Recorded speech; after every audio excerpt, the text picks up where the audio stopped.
पाकिस्तान तहरीक-ए-इंसाफ के सीनियर रहनुमा आमिर कियानी की जानिब से लॉन्ग मार्च के दौरान रश ज़्यादा दिखाने से मुताल्लिक मनसूबा बेनकाब हो गया।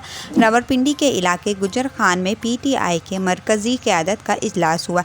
इस दौरान PTI के नायब सदर PTI आमिर कियानी ने लॉन्ग मार्च में शुरका की तादाद ज़्यादा दिखाने से मुताल्लिक बनाए गए मनसूबे पर बात की।